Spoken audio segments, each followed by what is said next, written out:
बोंधू अशोक खरातनं कवडीमोल चिंचोके लाखभर किमतीनं भक्तांच्या माथी मारल्याचं उघड. खोटा नाग नाचवून महिलांची केली फसवणूक. मुख्यमंत्र्यांच्या कानावर प्रकरण गेल्यावर आवळल्या खरातच्या मुसक्या.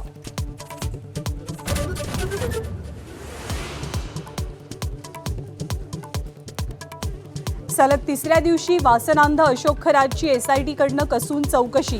कर्मचाऱ्यांचीही झाडाझडती तर खरातच्या फार्म हाऊस भोवतीही तपास यंत्रणांचा वेढा.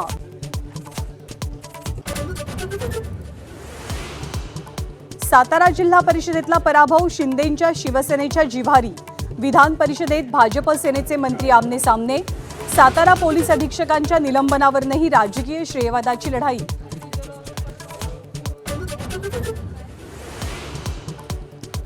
कोरोना काळात आव्हानाचा एकजुटीनं सामना केला. पुन्हा तयार राहायला हवं.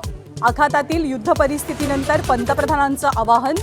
तर गॅसची साठेबाजी करणाऱ्यांवरती कारवाई होणारच, मोदींनी ठणकावलं.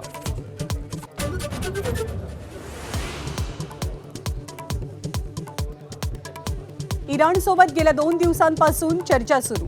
ऊर्जा प्रकल्पांवरचे हल्ले सध्या थांबवले. ट्रम्प यांची मोठी घोषणा. पण इराणनं दावा फेटाळला. इराणी हल्ल्यांच्या भीतीनं ट्रम्प यांनी माघार घेतल्याचाही टोला.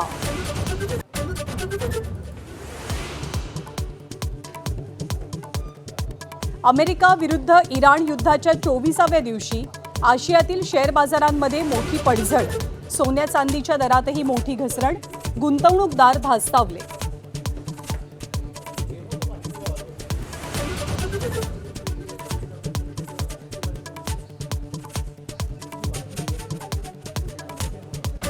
महाराष्ट्रामध्ये अशोक खरात हा मोठ्या चर्चेचा विषय आहे. कारण याच अशोक खरातनं भोंदूगिरी करत, बुवाबाजी करत अनेक महिलांची फसवणूक केली, लैंगिक अत्याचार केले. पण अशोक खरात हे सगळं नेमकं कसं करत होता, त्याचे कारनामे नेमके कसे सुरू होते, त्याबद्दलच्या काही महत्त्वाच्या बातम्या समोर आल्या आहेत. बुवाबाजी करत खरातनं अनेक महिलांचं लैंगिक शोषण केल्याची धक्कादायक माहिती समोर आली आहे. बोंधू असलेल्या अशोक खरातनं एक रबराचा नकली नाग आणि वाघाचं कातडं दाखवलेलं होतं आणि अनेक महिलांचं लैंगिक शोषण केल्याची धक्कादायक माहिती समोर येते. खरात नाशिकच्या मिरपूर इथल्या ईशानेश्वर मंदिराच्या पाठीमागच्या बाजूला असलेल्या घनदाट जंगलात भक्तांना पूजेसाठी बोलवायचा आणि भक्तांना घाबरवून आणि अघोरी कृत्य करून खरात त्यांच्याकडनं पैसे वसूल करायचा.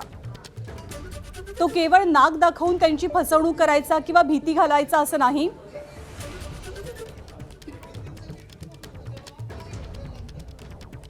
तर चिंचोका हे एखादं रत्न असल्याच्या भूलथापा मारायच्या आणि खरातनं हे कवडीमोल चिंचोके 1-1 लाखांना विकल्याचं सुद्धा समोर आलंय.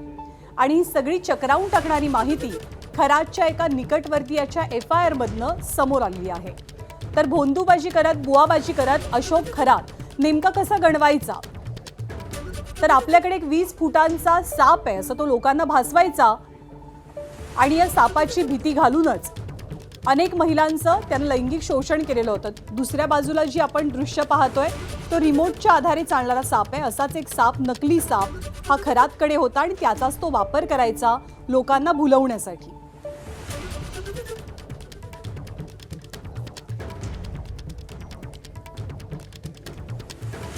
पूजाविधींच्या नावाखाली अशोक खरात महिलांचं लैंगिक शोषण करत होता आणि लैंगिक शोषण केल्यानंतर या पीडित महिलांवर तो अत्याचार करताना त्यांना एक प्रकारची भीती देखील घालत होता. यामध्ये प्लास्टिकच्या कातडीचा वाघ आणि नकली नाग, या नागाची जर आपण परिस्थिती बघितली तर अशाच पद्धतीचे बाजारात मिळणारे हे नाग हा भोंदू बाबा आपल्या पूजाविधीच्या दरम्यान वापरत होता. आणि या पूजाविधीच्या दरम्यान हे नाग वापरत असताना या अशा पद्धतीच्या नागांनी त्यांना भीती घालायचा.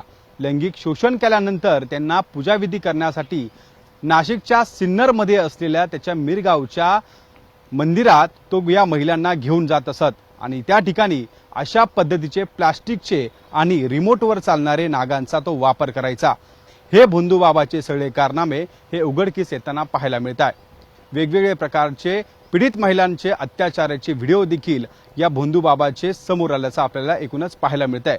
त्यामुळे कुठेतरी देवांचा वापर करून किंवा देवदेवतांच्या विधेचा वापर करून हा भोंदू बाबा त्याच्या जाळ्यात या महिलांना अडकवत होता. कॅमेरामन किरण कटेरसह शुभम बोडके, ABP माझा, नाशिक. आणि केवळ रबरी सापच नाही, खोटे सापच नाही, तर चिंचोके ज्यांची खरं तर काहीच किंमत नसते, ते चिंचोके याच अशोक खरातनं लोकांना 1-1 लाखाला विकून त्यांना गंडवल्याची, त्यांची फसवणूक केल्याची सुद्धा माहिती मिळते. आणि यापुढची बातमी अशोक खरातच्या काळ्या कारनामांचं बिंग नेमकं कसं फुटलं या संदर्भातली आहे. भोंदू अशोक खरातला अटक होण्याआधीच त्याचा व्हिडिओ व्हायरल झाला, त्याची कुणकुण त्याला लागलेली होती. या प्रकरणामधल्या काही पीडितांनी खरातवरती कारवाई करण्यासाठी एका आमदाराची भेट घेतली, पण पीडितांच्या हाती निराशा पडली. अखेर हे सगळं प्रकरण मुख्यमंत्र्यांच्या कानावर गेल्यानंतर या संपूर्ण प्रकरणाला वाचा फुटली. मुख्यमंत्र्यांनी स्वतः या प्रकरणात लक्ष घातलं आणि थेट कारवाईचे आदेश दिले.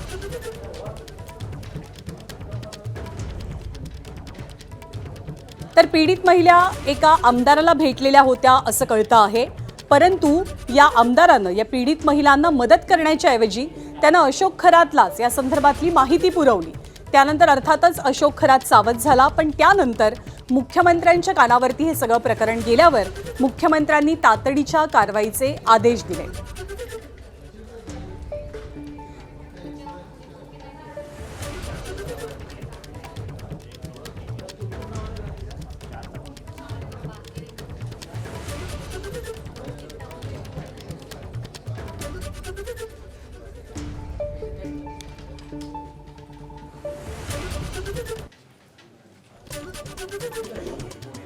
तर खरातला त्याच्याकडचे व्हिडिओ काही लीक झाल्याची कुणकुण नेमकी कशी लागली, त्या प्रकरणातल्या काही पीडितांनी खरातवरती कारवाई व्हावी यासाठी एका आमदाराची भेट घेतल्याची माहिती आहे. या आमदाराला या पीडितांनी संबंधित व्हिडिओ दाखवला आणि संपूर्ण घटनाक्रम सुद्धा सांगितला. आणि हा मुद्दा विधानसभेत उपस्थित करावा, आपल्याला न्याय द्यावा अशी विनंती संबंधित आमदाराकडे करण्यात आली. या आमदाराने या पीडितांना मदत करण्याचं सोडून उलट खरातकडे जाऊन हे सगळं प्रकरण कथन केलं. हे प्रकरण दडपण्याच्या उद्देशानं खरातकडनं एका पीडितेच्या पतीवर गुन्हा दाखल करण्यात आला, पण पीडितांनी हार मानली नाही आणि त्यांनी दुसऱ्या एका आमदाराची भेट घेतली. मग संबंधित आमदारानं हे सगळं प्रकरण मुख्यमंत्र्यांच्या कानावरती घातल्याचं कळतंय आणि त्यानंतर तपासाची सूत्र हलली आणि खरातला अटक झाली. तर अशोक खरातच्या सगळ्या काळ्या कारनाम्यावरनं महाराष्ट्र सध्या हादरून गेलाय.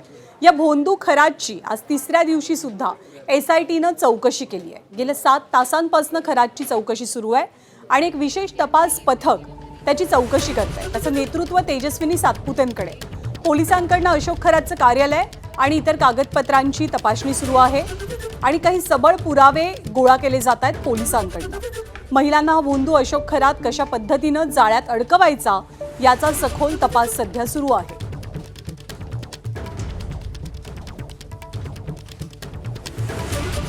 त्याच्या कार्यालयामधनंच अशोक खरात हे सगळे काळे धंदे करत होता. त्या कार्यालयाची क्राईम ब्रांचनं तपासणी केली. नाशिकच्या कॅनडा कॉर्नर परिसरातल्या ओकस कार्यालयाची क्राईम ब्रांचनं तपासणी केली असून याच कार्यालयामध्ये महिलांचं शोषण झाल्याचा संशय व्यक्त होतोय. पोलिसांनी पीडित महिलांना सोबत घेऊन या कार्यालयाची तपासणी केली आणि या कार्यालयातनं अनेक जमिनींचे व्यवहार झाल्याची माहिती सुद्धा मिळते.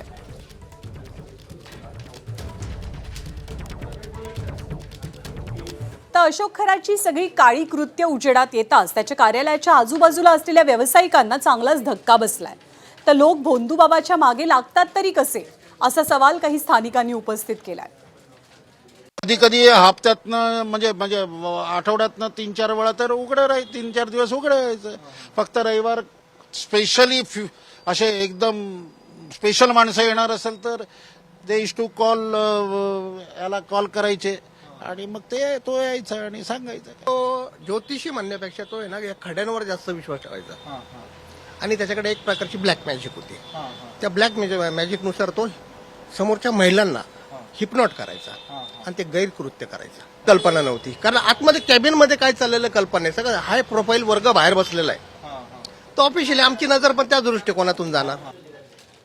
आणि याच भोंदू अशोक खरातच्या विरोधात नाशिकमध्ये आणखी 3 गुन्हे दाखल झाले आहेत. भोंदू खरातवरती आतापर्यंत 6 गुन्ह्यांची नोंद करण्यात आली आहे. खरातच्या विरोधात लैंगिक शोषण आणि फसवणुकीच्या तक्रारींमध्ये वाढ झाली आहे. नाशिक पोलिसांकडनं पीडित महिलांसाठी एक हेल्पलाईन नंबर सुद्धा जाहीर करण्यात आला आहे. अत्याचार झालेल्या महिलांनी पुढे यावं आणि तक्रार नोंदवावी असं आवाहन SIT प्रमुखांनी केलंय. त्यामुळे खरातच्या अडचणींमध्ये आता आणखी वाढ होण्याची शक्यता सुद्धा व्यक्त होते. दरम्यान या सगळ्या प्रकरणातल्या पीडित महिलेची किंवा महिलांची बदनामी करणाऱ्यांवरती सायबर पोलिसांकडनं गुन्हे दाखल होणार आहेत. आक्षेपार्ह फोटो, व्हिडिओ हे सगळं काही व्हायरल करणाऱ्यांवरती नाशिक सायबर पोलिसांकडनं करडी नजर ठेवली जाते. खरात प्रकरणानंतर अनेक फोटो सोशल मीडियात मॉर्फ केले गेले आणि AIच्या माध्यमातून सुद्धा व्हायरल करण्यात आले आणि त्याचमुळे कारवाईचा इशारा सायबर पोलिसांकडनं दिला गेलाय. पीडित महिलांसह व्हायरल होणाऱ्या फोटोतील संबंधित महिलांची बदनामी करणाऱ्यांवरती गुन्ह्याची नोंद होणार असल्याची माहिती आहे. या प्रकरणी पीडित आणि तक्रारदारांची माहिती गोपनीय राहावी आणि सोशल मीडियावरच्या अफवांना चाप बसावा यासाठी पोलिसांकडनं विशेष खबरदारी घेण्यात येते.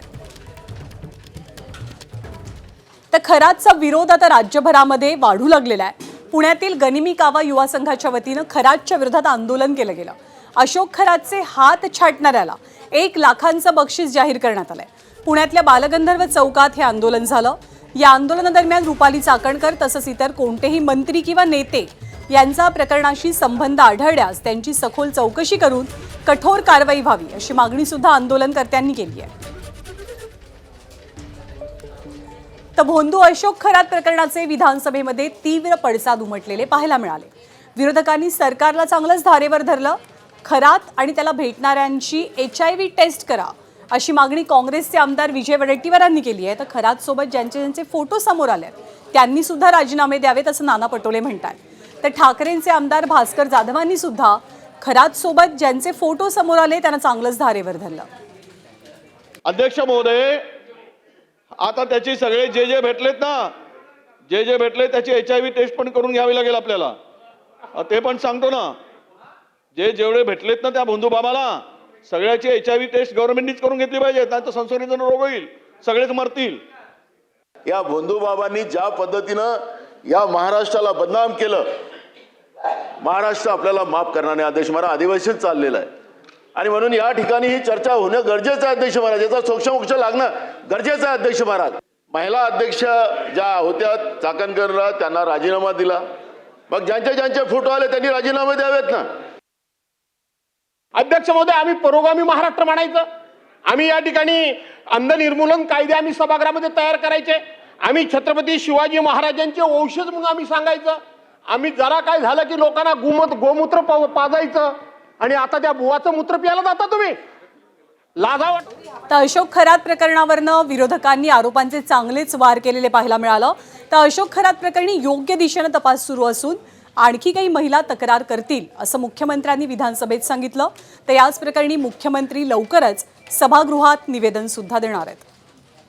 या संदर्भातली कारवाई ही आपल्या पोलिसांनी प्रोएक्टिव्हली केलेली आहे. याचा ट्रॅप तयार करून ती केलेली आहे. यामध्ये महिला इन्व्हॉल्ड असल्यामुळे त्यांची फसवणूकच झाली होती. आता काही महिलांनी तक्रार केलेली आहे. उर्वरित अजून काही महिला या संदर्भात तक्रार करतील. मी नेहमी क्लीन चिट देत नाही. जो क्लीन असतो त्यालाच क्लीन चिट मिळते. अशी कुठलीच चिट माझ्याकडे नाही. आणि याच्यात तर ज्याचा दुरान्वयानेही संबंध असेल त्यालाही सोडलं जाणार नाही. मी नेहमी क्लीन चिट देत नाही. जो क्लीन असतो त्यालाच क्लीन चिट मिळते. अशी कुठलीच चिट माझ्याकडे नाही. आणि याच्यात तर ज्याचा दुरान्वयानेही संबंध असेल त्यालाही सोडलं जाणार नाही. त्या प्रकरणात जे दोषी आहेत कुणालाही माफ केलं जाणार नाही, सोडलं जाणार नाही असं मुख्यमंत्री आणि गृहमंत्र्यांनी स्पष्ट केलं आहे. दरम्यान खरात प्रकरणी एकनाथ शिंदेंसह ज्या नेत्यांचे फोटो समोर आलेत त्यांच्यावरती कारवाई करावी अशी मागणी आदित्य ठाकरेंनी केली आहे. दोन्ही बाजूला म्हणजे बंधू बाबा तर आहेतच, पण बंधू भक्त जे आहेत आणि बंधू सरकारमधले जे बंधू मंत्री आहेत त्यांना देखील त्यांच्यावर कारवाई होणं गरजेची आहे, त्यांच्यावर कारवाई होणं अपेक्षित आहे. मग उपमुख्यमंत्री असतील किंवा कुठचेही मंत्री असतील, ज्यांचे फोटो त्याच्यात आलेले आहेत. मग कोणी सांगतं ट्रायडंट हॉटेलमध्ये जे बंधू बाबा बोलवले होते एकनाथ शिंदेनी त्यावेळी त्याच्यात हे असतील. एकेकाळीचा आपण पुरोगामी महाराष्ट्र म्हणतो आणि आता जे काही प्रकार दिसायला लागलेत, मग ह्या सातारा फाईल असू दे किंवा हे काय कॅप्स्टीन फाईल हल्ली याला बोलतात कॅप्टनच्या फाईल, तर मला वाटतं हे सगळे जे प्रकार आहेत महाराष्ट्र ह्याच्यात बदनाम होतोय, ह्या राजकीय पुढाऱ्यांनी हे लक्षात घ्यावं. तर मनसेचे अध्यक्ष राज ठाकरे यांनी सुद्धा अशोक खरात प्रकरणावरती भाष्य केलेलं आहे. खरात प्रकरणाचा मुख्यमंत्र्यांना सुगावा का लागला नाही असा सवाल राज ठाकरेंनी देवेंद्र फडणवीसांना विचारलाय.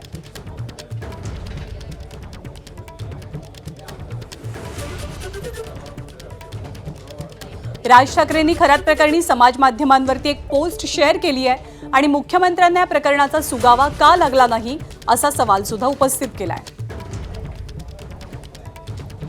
आणि अशोक खरातच्या अटकेनंतर त्याचे वेगवेगळ्या व्यक्तींशी असलेले संबंध समोर येतात. आदर्श गाव हिवरे बाजारचे माजी सरपंच पोपटराव पवार यांचा असाच एक व्हिडिओ समोर आलाय. या व्हिडिओमध्ये पोपटराव पवार खरातचं कौतुक करताना पाहायला मिळतात. दरम्यान खरात सोबत आमचा संबंध केवळ गावातील दगडी बांधकाम करण्यासाठी आलेला होता.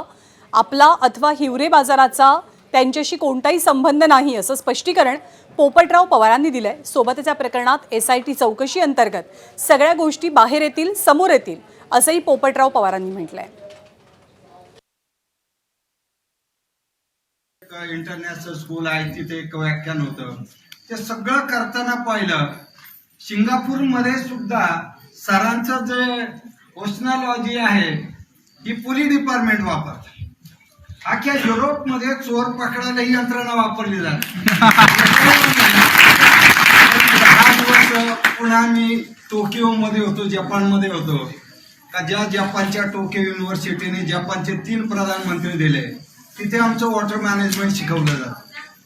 तिथे पण एक व्हिजिट होती आणि ते पाहिलं की जगभर हे सगळं वापरलं जातं. दुर्दैवाने आपल्या देशात त्याला अंधश्रद्धा म्हणलं जातं. आणि मग गेली 2 वर्ष आपण पाहिलं की सरांना काही खरं म्हणजे आमच्या भगिनी कल्पनाताईंना आणि त्यांच्या कुटुंबाला खूप खूप धन्यवाद यासाठी आहेत की इंटरनॅशनल आदरणीय मुख्यमंत्री देवेंद्र फडणवीस साहेबांनी SIT नेमून याच्यामध्ये खोलवर जाऊन आम्ही जे दोषी आहेत त्यांना शासन करणार हे जाहीर केलेलं आहे. त्यामुळे मला वाटतं त्यांचा निर्णय योग्य आहे. याच्या SITच्या माध्यमातून ज्यांचे संबंध येतील त्याही संबंध येतील, त्यात जे सापडतील त्यांची चौकशी केली. तर आम्ही गावकऱ्यांनी सकाळी चर्चा करून निर्णय घेतला की याच्या SITच्या माध्यमातून जे सापडतील त्यावर कारवाई करा. आणि अशोक खराचे सगळं प्रकरण ताजं असताना आता सत्यपाल महाराज यांनी सर्व महिलांना एक कळकळीचं आवाहन केलेलं आहे की भोंदू बाबांच्या नादी लागू नका. प्रबोधन करताना सत्यपाल महाराज नेमकं काय म्हणतायत, कसं आवाहन करतायत आपण पाहूया. महाराज ऐकायचे अशीन तर गाडगे बाबा ऐक. महाराज झालेस वसंतराव नाईक स्वतःपेक्षा समाजाचं कल्याण केलं म्हणून 11 वर्ष मुख्यमंत्री. सेवादास बाबा, तुकडोजी महाराज, गाडगे बाबा, तुकाराम महाराज, डॉक्टर बाबासाहेब आंबेडकर, खरा महाराज. स्वतःचा विचार नाही केला त्याने. आपण युद्धासंदर्भातल्या बातम्यांकडे वळूया. 3रा आठवडा लोटलेला आहे या युद्धाला. युद्ध शांत होण्याची काही चिन्ह दिसत नाहीयेत, पण भारतावरती होणाऱ्या परिणामांबाबत मात्र सातत्यानं चर्चा होते. आणि आज संसदेमध्ये पंतप्रधान नरेंद्र मोदींनी भारतावरच्या परिणामांसंदर्भात भाष्य केलं, निवेदन दिलं. या युद्धामुळे भारतासमोर अनेक अडचणी उभ्या झाल्या असल्याचं मान्य करताना भारतामध्येच गॅस उत्पादन वाढवण्यावरती सरकार काय काम करतंय याची माहिती पंतप्रधान नरेंद्र मोदींकडनं देण्यात आली. सोबतच भविष्यात इंधन संकटाचा सामना करावा लागू नये यासाठी सरकार प्रयत्नशील असल्याचंही मोदींनी म्हटलंय.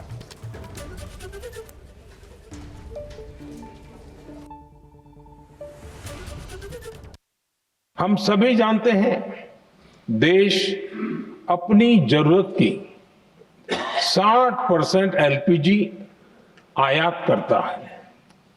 इसकी सप्लाई में अनिश्चितता के कारण सरकार ने LPG के डोमेस्टिक उपयोग को प्राथमिकता दी है. साथ ही LPG के देश में ही उत्पादन को भी बढ़ाया जा रहा है.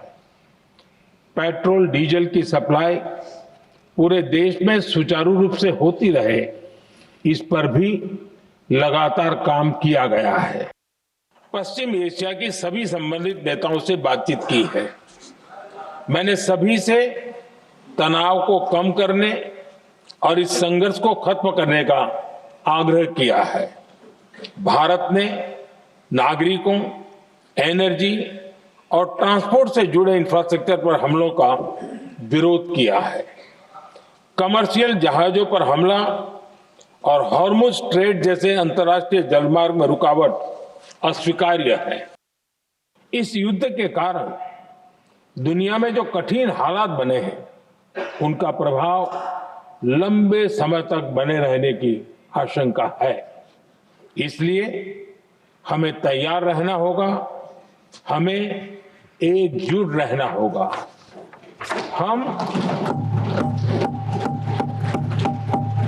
हम कोरोना के समय भी एकजुटता से ऐसी चुनौतियों का सामना कर चुके हैं।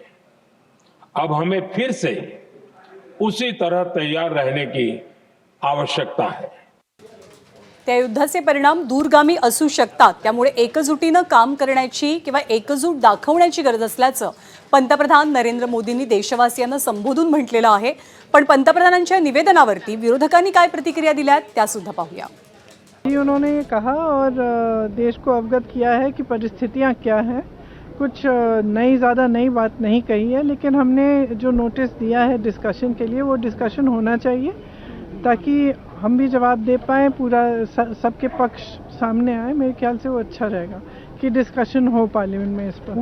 It was a very hollow and a shallow statement because he just read it out.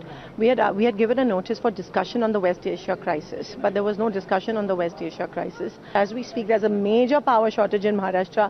The farmers are crying for single phase or 3 phase की electricity का इतने बड़े पैमाने पे there's load shedding happening. This is the exam season. This is the farmers के लिए sowing season और motor pumps जो किसानों के वो बंद पड़े हैं. So therefore, I think he did not talk about the preparedness of the way the ruling government is prepared. He did not talk about how we're going to deal with the crisis. He did not talk about the rising prices which are going to happen.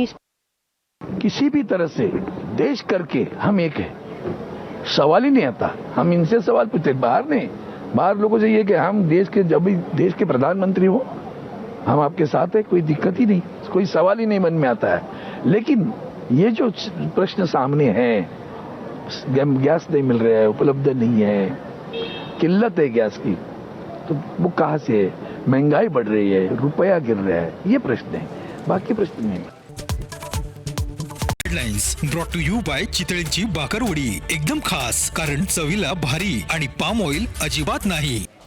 Break नंतर बुलेटिनमध्ये आपल्या सर्वांचं पुन्हा एकदा स्वागत। सातारा जिल्हा परिषदेच्या अध्यक्ष उपाध्यक्ष पदाच्या निवडणुकीवरनं झालेल्या राड्याचे पडसाद आज विधिमंडळात उमटले। या निवडणुकीत भाजपनं शिवसेना आणि राष्ट्रवादीला शह दिल्यानं शिवसेनेचा स्वाभिमान कमालीचा दुखावला गेला। साताऱ्यात रंगलेल्या राजकारणावरनं शिंदेंच्या शिवसेनेच्या मंत्र्यांनी पुन्हा एकदा राजीनामा अस्त्र बाहेर काढलंय। सातारा झेडपी निवडणुकीत सर्वाधिक जागा असून सुद्धा शिवसेना राष्ट्रवादीला सत्तेच्या बाहेर राहावं लागलं। भाजपनं चतुराईनं कमी सदस्य असतानाही मतांची फोडाफोडी करत आपला अध्यक्ष आणि उपाध्यक्ष बसवला। शंभूराज देसाई आणि मकरंद पाटील या 2 मंत्र्यांवरती जयकुमार गोरे आणि शिवेंद्रसिंह राजे भोसले यांनी मोठी कुरघोडी केली। या निवडणुकीदरम्यान पोलिसांनी मारहाण केल्याचा आरोप शंभूराज देसाईंनी केला होता आणि या सगळ्याचे आज विधिमंडळात पडसाद उमटले। स्वतः शंभूराज देसाईंनी हा मुद्दा विधान परिषदेत उपस्थित केला आणि गरमागरमीच्या चर्चेनंतर शिवसेनेच्या नेत्यांनी थेट राजीनाम्याची धमकी दिली। भाजपच्या कारभारावरती नाराज होत 2014 ते 2019 दरम्यान सुद्धा सेनेचे मंत्री सतत खिशातल्या राजीनाम्यांची धमकी द्यायचे। आता सातारा प्रकरणानंतर पुन्हा बाहेर निघालेलं हे धमकी अस्त्र आगामी काळात मावळतं की तीव्र होतं हे पाहावं लागेल।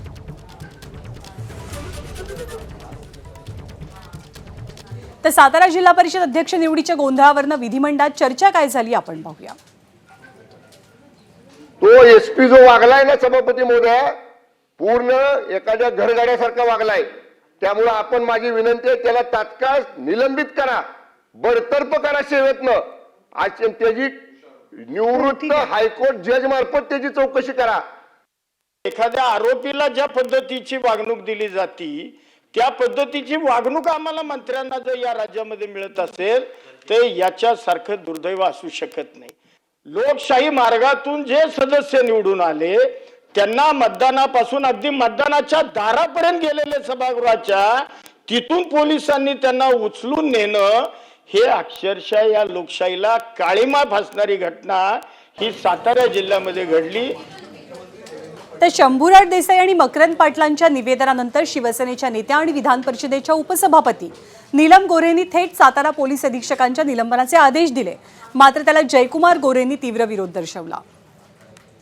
ताबडतोब साताराचे पोलीस अधीक्षक आणि संबंधित ज्यांनी लोकांना ढकलाढकली केली, जखमी केलेला आहे आणि महत्त्वाचं म्हणजे मतदानाच्या प्रक्रियेपासून वंचित ठेवलेलं आहे, त्यांचं सरकारने निलंबन करावं असे मी निर्देश देत आहे.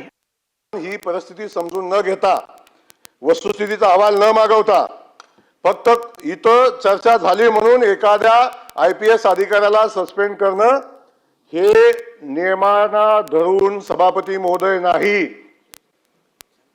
आपण अशा पद्धतीचा निर्देश कसा देऊ शकतो? चौकशी करणं अपेक्षित होतं, परंतु सरकारने चौकशी केली नाही. तथापि मी असा निर्णय जाहीर करते असं देखील यामध्ये सांगण्यात आलं. त्यामुळे ही सगळी गोंधळाची परिस्थिती पाहता त्यामध्ये या चर्चेच्या अनुषंगाने आणि झालेल्या प्रकाराच्या अनुषंगाने जो रुलिंग देणं अपेक्षित आहे तर ते मी रुलिंग लवकरच देतो. ते रुलिंग मी राखून ठेवलंय आणि त्यामुळं ते रुलिंग राखून ठेवलेलं आहे. मी लवकरात लवकर त्याचं रुलिंग देईन.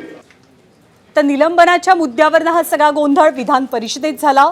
तर विधानसभेचं कामकाज सुरू होताच उपमुख्यमंत्री एकनाथ शिंदेंनी हाच मुद्दा उपस्थित केला आणि प्रकरणाला वाचा फोडली. शिंदेंच्या निवेदनामुळे सरकारची मात्र काहीशी अडचण झाली. तर शिंदेंच्या भूमिकेवरती निवेदन देत मुख्यमंत्र्यांनी परिस्थिती सांभाळून घेतली. मतदानापासून वंचित ठेवणं हा गुन्हा आहे आणि मतदानापासून वंचित ठेवणं हा लोकशाहीचा खून आहे आणि लोकशाहीचा गळा घोटण्याचं काम बिलकुल करू नका अशा प्रकारचं मी त्यांना सांगितलं. मंत्री बघितले नाहीत, पदाधिकारी बघितले नाही, कोणी बघितले नाही, जसे आमदार बघितले नाही, असे आरोपीला जो असं पकडतात तसं पकडून घेऊन गेले. उपमुख्यमंत्र्यांनी जी वस्तुस्थिती सांगितलेली आहे त्या वस्तुस्थितीच्या आधारावर या संपूर्ण प्रकरणाची योग्य ती चौकशी केली जाईल आणि चौकशीच्या मध्ये जे काही निष्पन्न होईल त्यानुसार त्याच्यावर कारवाई केली जाईल. तर सातारा जिल्हा परिषद अध्यक्ष निवडीच्या गोंधळासंदर्भात आता मुख्यमंत्र्यांच्या उपस्थितीत तोडगा निघण्याची शक्यता आहे. वर्षा निवासस्थानी महायुतीच्या नेत्यांची बैठक होणार आहे. सातारा झडपी अध्यक्षपदाच्या निवडीचा वाद मिटवून समन्वय ठेवण्याचा उद्देश या बैठकीमागे असल्याचं कळतंय. सोबतच साताऱ्याच्या निमित्तानं महायुतीमधली नाराजी आणि धुसफूस समोर आलेली असताना आता विरोधकांना टीकेची आयती संधी मिळू नये यासाठी सुद्धा ही खबरदारी असल्याचं बोललं जात आहे.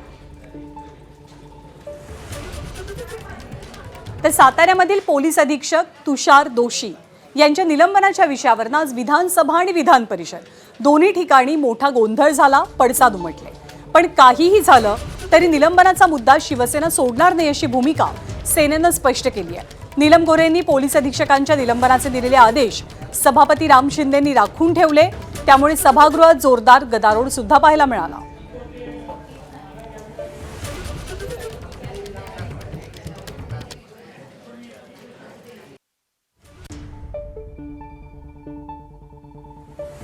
आणि या सातारा प्रकरणावरनं अनिल परब यांनी विधान परिषदेमध्ये शिंदेंच्या शिवसेनेला चांगलेच टोमणे मारले.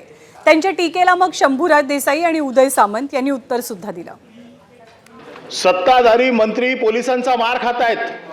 जर या राज्यामध्ये मंत्री मार खातायत, कार्यकर्ते जर सत्तेतले मार खातायत तर सर्वसाधारण नागरिकाला काय संरक्षण तुम्ही सरकार म्हणून देणार आहात? भारतीय जनता पक्षाकडनं तुळवले जात आहेत, स्वतःला वाघ समजतायत. हे वाघ आता गेले कुठे? शेपटी घालून बसलेले आहेत. विनाकारण तुम्ही हे बघा, विनाकारण आम्हाला डिवचायचा प्रयत्न करू नका. मी एवढंच सन्मान्य सभापती महोदय रेकॉर्डवरती आणतो आहे. असं बोलण्यामुळं अशा पद्धतीनं कुठेही तुम्ही आम्हाला डिवचायचा प्रयत्न करू नका. माझं एवढंच म्हणणं आहे, फॅक्च्युअल कंडिशन, वस्तुस्थिती आपल्या निदर्शनाला आणली याचा अर्थ आम्ही हातबल आहोत असं बिलकुल समजायचं कारण नाही. जे आता काय शंभूराज देसाई साहेबांच्या संदर्भामध्ये झालं त्याच्यामध्ये शेपटी घातलेली असं त्यांनी उल्लेख केला. ज्यावेळी आम्ही मुंबईमध्ये आलो हा उठाव करून त्यावेळी आमचे कोतळे पण हे काढणार होते, त्याला आम्ही घाबरलो नाही. हे वरणीवरनं आम्हाला यायला देणार होते. शेपटी घालण्याच्या गोष्टी यांनी आम्हाला शिकवू नये. आम्ही न्याय मागितलेला आहे. आमच्या मंत्री महोदयांनी तुमच्याकडे दाद मागितलेली आहे. हा राजकीय संस्कार आहे आणि ज्यांना संस्कार नाही ते असं बोलतात. आणि उपसभापती नीलम गोऱ्हे यांना पदावरनं दूर करण्याच्या मागणीसाठी ठाकरेंच्या शिवसेनेनं उद्या विधान परिषदेत या सगळ्या संदर्भात सभापतींना पत्र लिहिलं आहे. सातारा प्रकरणामध्ये नीलम गोऱ्हेंनी अधिकारांचा गैरवापर करत निर्णय दिल्याचं ठाकरेंच्या शिवसेनेचं म्हणणं आहे. एखाद्या IPS अधिकाऱ्याचं निलंबन करण्याचा अधिकार उपसभापतींना नसताना त्यांनी निर्णय घेतला कसा, असा सवाल ठाकरेंच्या शिवसेनेनं उपस्थित केलाय. त्यामुळे सातारा जिल्हा परिषद निवडणुकीनंतर सभागृहात झालेल्या राड्यानंतर आता ठाकरेंच्या शिवसेनेनं सुद्धा या सगळ्या वादात उडी घेतल्याचं चित्र आहे. आणि यानंतर संपूर्ण राज्यासाठी महत्त्वाची बातमी. राज्यात वाढू लागलेल्या दूध भेसळीच्या गंभीर प्रकारांमुळे अखेर सरकारनं कठोर भूमिका घेतली आहे. अशा गुन्ह्यांमध्ये सहभागी असलेल्या टोळ्यांवर थेट मकोका अंतर्गत कारवाई करण्याचा इशारा दिला गेलाय. विधान परिषदेत विरोधकांनी हा मुद्दा आक्रमकपणे उपस्थित केल्यानंतर अन्न आणि औषध प्रशासन मंत्री नरहरी झिरवाळ यांनी महत्त्वाची घोषणा करत सरकारची भूमिका स्पष्ट केली. सगळ्यांच्या भावना लक्षात घेता आणि ताईंनी सुद्धा अतिशय महत्त्वाचा प्रश्न या ठिकाणी जो उपस्थित केला, तर आपल्या सगळ्यांच्या भावना लक्षात घेऊन त्या ठिकाणी मोकोकाची कार्यवाही केली जाईल. ABP माझा, उघडा डोळे बघा नीट.